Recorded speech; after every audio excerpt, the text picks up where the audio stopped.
Land assets are quite capable of yielding strong investment returns, but risks are everywhere. Know what they are and work with professionals if you can. Without risk, there is no reward, correct?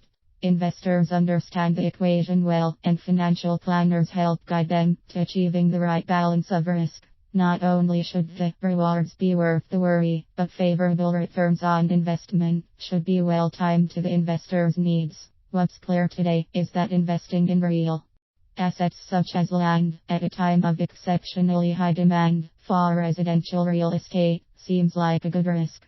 Alas, it is still quite possible to get it wrong.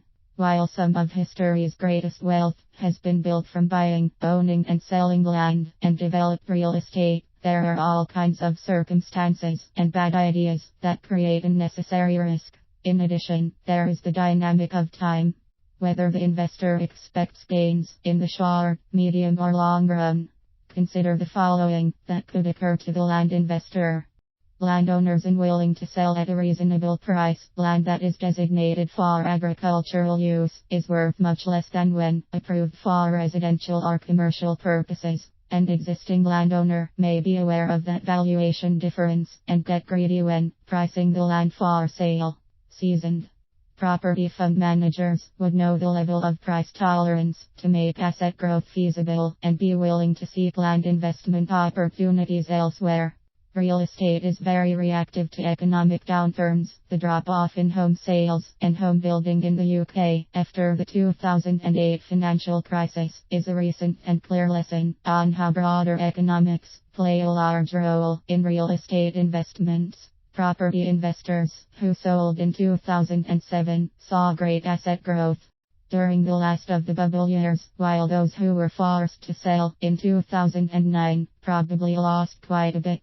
This is why shorter-term investments, such as those focused on strategic land development, at least enable the investors to have a clearer picture of market conditions when the development is complete.